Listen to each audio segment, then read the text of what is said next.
Welcome back. Hope everybody had a chance to get up and move around. Because we get up and move around, we're an unruly bunch. It would be good to just give a shout out to the folks who are serving our food because we're kind of awkward in a strange room. So thank you very much for the great work that you're doing. To present our next honor of the evening, it is my privilege to introduce somebody who has traveled this world in an attempt to better understand the fragility of our planet and our relationship with it. He is a photographer who has turned his lens to imagine and examine the impact of industrialization and what we're doing to the planet that we're on. A recent feature in The Guardian said of him, "There is no greater chronicler alive of the injuries that humans have inflicted on this planet." His unflinching photos have been universally recognized and awarded for their excellence. These works have been displayed in the world's greatest galleries, including this one. His work is mesmerizing. Please welcome, if you would, Ed Burtynsky.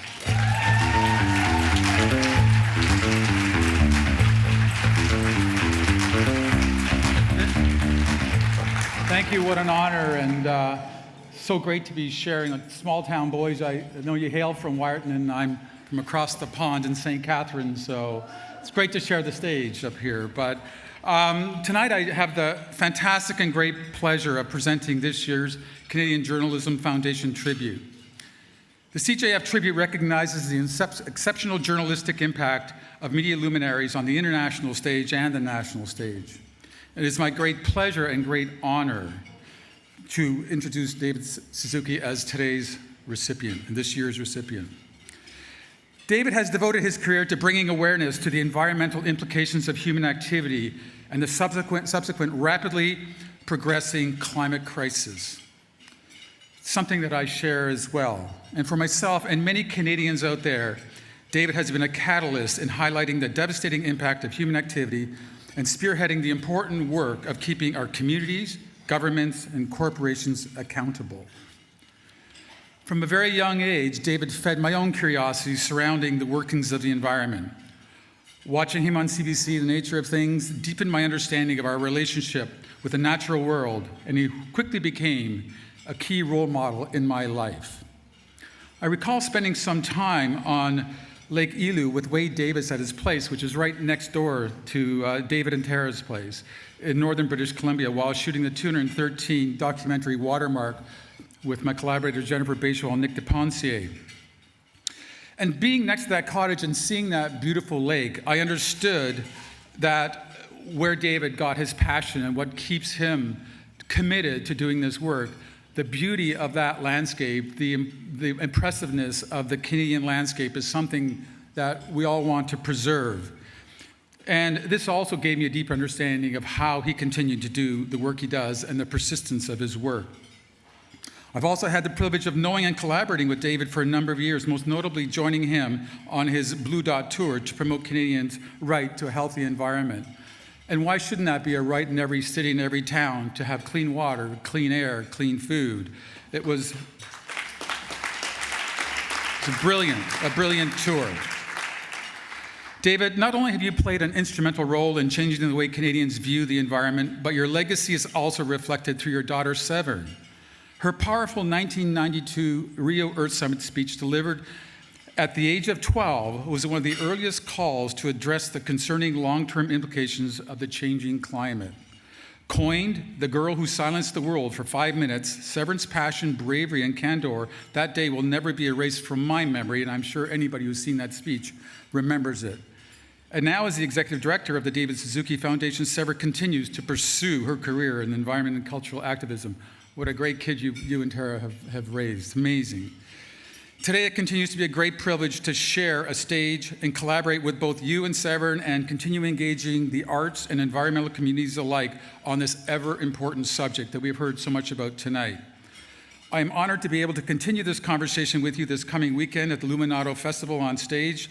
And also, we have Severn's words in the book that complements my latest project, In the Wake of Progress. We should all consider ourselves fortunate to have David as a Canadian, and his legacy continues shifting our consciousness. Congratulations, David. We are so honored to be here with you tonight, And now please join me in watching a short video capturing David's incredible career highlights in environmental conservatism. Thanks, David. Hello, I'm David Suzuki. Welcome to the nature of things. In 1962, as I was beginning my career, something very significant happened. I was asked by a local community channel to give a lecture on television. I believed, and I still believe, that we make the best decisions when we have the best information available to make the assessment before arriving at a decision. Did you know that fish are made from trees?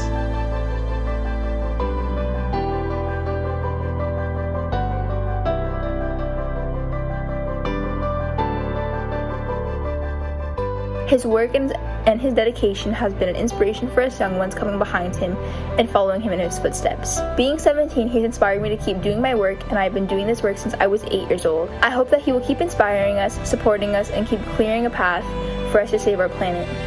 Everything on this small blue planet is interconnected and interdependent. I believe that our ability to look into the future gave us the realization that we could affect the future by what we do today. Dr. Richard Rosenberg of the Computer Sciences Department, whose specialty is artificial intelligence.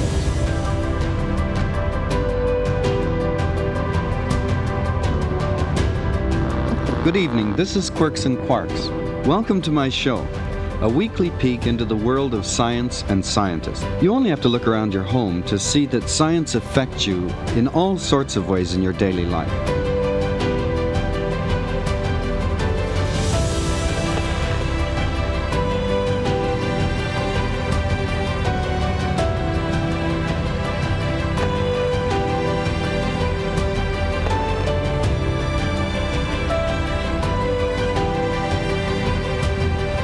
All of us have the ability to make a difference. You've impacted me personally. You've helped shape my view of a healthy and inclusive world to ensure that healthy people can live in an inclusive society and on a healthy planet.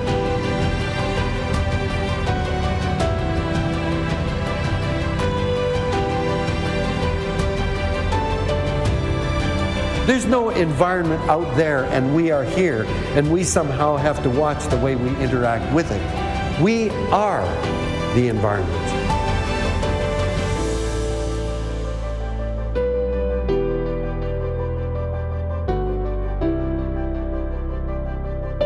There certainly isn't enough David Suzukis in this world, and I hope one day there will be more like him one day. So thank you, David, for all your lifelong work and scientific education. Miigwech. You've challenged so many people around the world to be able to take action with your informative career in broadcasting and your tireless advocacy to ensure that people are committed to be able to join you and create a movement around the world that saves this planet. All the best for your continuing journey. You've come a long way, David. We're proud of you. Keep going.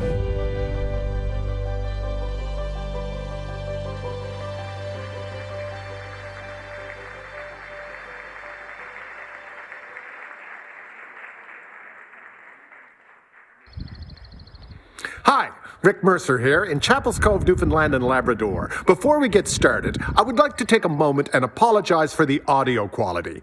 I used to have people, but no longer. Now it's just me and an iPhone on the edge of the Atlantic. But I am so happy to be here to honor Dr. David Suzuki and congratulate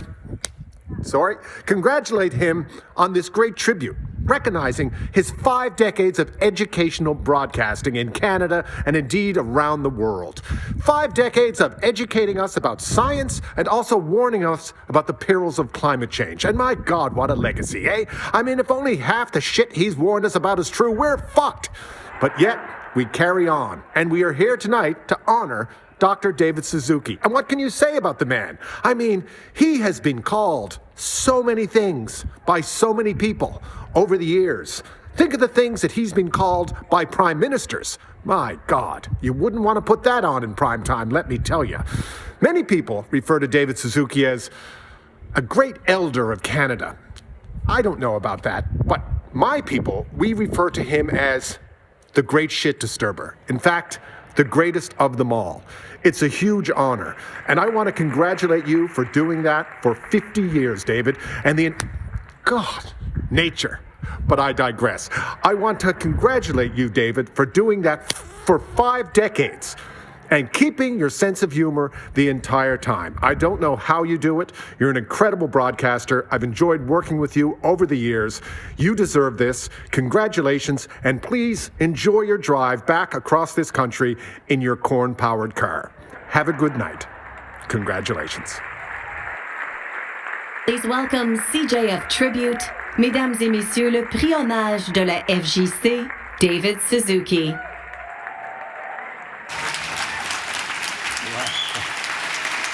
Thank you, thank you.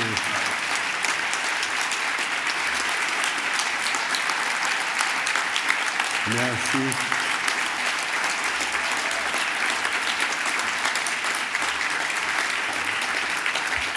My God, I'm going to start bawling in a minute myself. Oh, thank you so much. Margaret told me this is a helmet, and I think it'll work. I think it'll work. Let me begin by saying, I hope you know everybody nowadays gives a land acknowledgement before, and that's fantastic. But I hope that we begin most meetings now that we can with the greetings, but it can be more than just words. I hope we can give the land back, or if we can't, pay rent. It's Indigenous land. So thank you so much for the honor of this tremendous award that many people who've supported me deserve to share.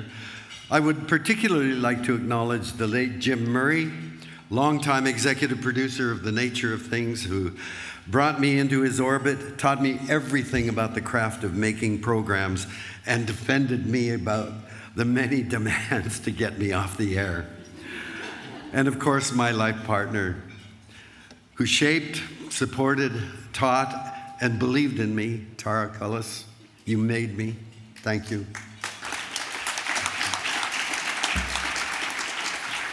Today, society is built on the anthropocentric assumption that we are at the top of a pyramid in which everything beneath is the animals, the plants, the air, the water, the soil, is for us to use as we want. And that is the way our laws, our economy, and politics are constructed and reported. I'm a scientist. I'm trained in biology, and Indigenous people have taught me to see the world through an ecocentric lens in which we are a small strand in a web of relationships with nature. Judging by the amount of space in the popular media, consumption promoted in ads, and politics and business, the economy, sports and celebrity are our highest priority, and ignore the fact that science and technology, when applied by industry, medicine, and the military, have far greater consequences for society, and ignoring that threatens our very survival. Take climate change. In 1988, 300 scientists and politicians from more than 40 nations met in Toronto in a conference titled Changing Atmosphere, Implications for Global Security. Brian Mulroney, our Prime Minister, opened the conference. Gro Harlem Brundtland, the Prime Minister of Norway, gave the keynote address. Stephen Lewis chaired the conference, and the climatologist Jim Hansen proclaimed he was 99% sure the climate fluctuations going on at that time were not natural. The conference ended with a warning that climate change was a threat to human survival, second only to all-out global nuclear war. And it called for a 20% reduction in greenhouse gas emissions in 15 years. If we had taken that warning and done it, we would have avoided the current climate crisis altogether. 4 years later, more than half of all Nobel Prize winners signed World Scientists' Warning to Humanity. And it started, human beings and the natural world are on a collision course.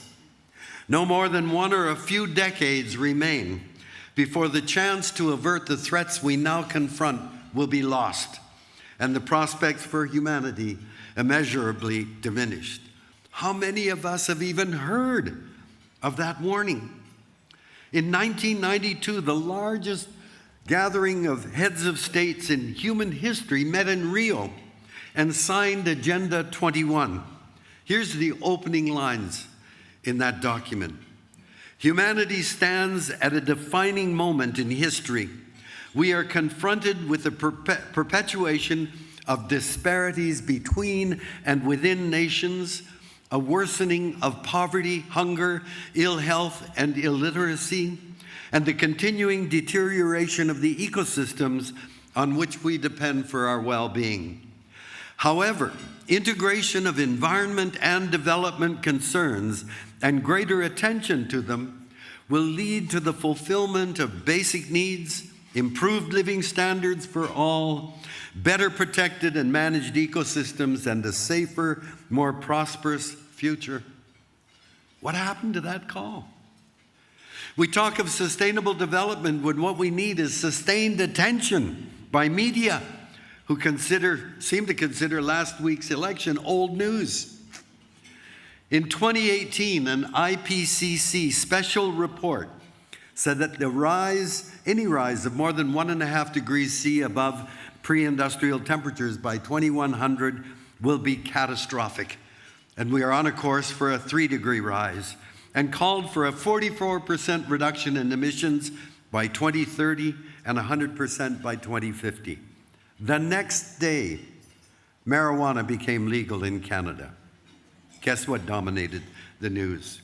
In May 2019, the United Nations released a terrifying report on species extinction, with more than 1 million species in imminent danger of disappearing right now. The next day, Harry and Meghan had a baby, which got more reports in 1 week on ABC than all of its reports on climate for a full year. In June of 2019, Canada's House of Commons declared a climate emergency by 186 yeas and 63 nays. But it's not even a headline report. UN Secretary General Antonio Guterres has pleaded that climate change is a code red emergency, and last week declared any further investment in fossil fuel infrastructure is, quote, moral and economic madness. 2 days later, our government approved the Bay du Nord project. And then a few days after that, Chrystia Freeland added a $10 billion loan guarantee to the Trans Mountain pipeline. Fellow journalists, I think you get my point. We need sustained focus through an ecocentric lens. I've done my best, I'm one person. But which future we choose now depends on you. Thank you.